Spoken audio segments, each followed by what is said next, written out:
যাই বলো বন্ধুরা, বৃষ্টির ওয়েদারে যেন মনে হয় অনেকেরই পছন্দ খিচুড়ি, কিন্তু আমাদের খিচুড়িটা খুব একটা পছন্দ নয়। তো আমাদের বৃষ্টির ওয়েদার হলে যেন মনে একটু রুটি খেলে ভালো হয়। ভাতটা পুরোটাই স্কিপ করে যায়, মাঝে মাঝে ভাত স্কিপ করি দুপুরবেলা, খুব একটা আমাদের ভাত ভালো লাগে না। যাই হোক, যার যেটা পছন্দ। আর এই যে এটা ছিল বৃহস্পতিবারের দিন। তো সকালে বৃষ্টির একটু একটু আবহাওয়া ছিল, ওয়েদার মেঘলা ছিল, মানে ওয়েদারটা মেঘলা ছিল বলে বড়মশাই বললো যে তুমি রুটি করো, ভাত নয়। তো তার জন্য দুপুরের মেনু ছিল আজকে ডিম ভাজা আর পটল আলুর তরকারি আর হচ্ছে মিষ্টি।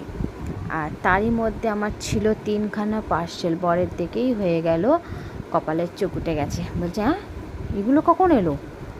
একদিনও কি বন্ধ নেই পার্সেল আসা? আমি আর কি করে বড়লোক হব? তা বড়লোক হয়ে কি হবে? কি হবে?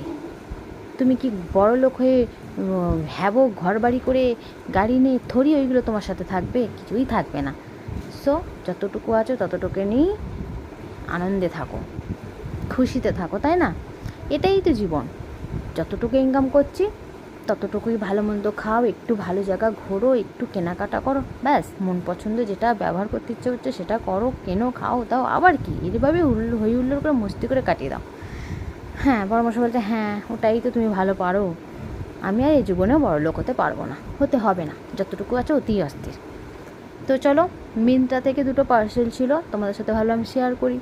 আর এই যে মিন্ত্রা থেকে দুটো পার্সেল ছিল, একটা অ্যামাজন থেকে ছিল, একটা ছিল আমার বডিগার্ন ড্রেস, যেটা আমি পরে তোমাদের সাথে পরে শেয়ার করব, এখন না।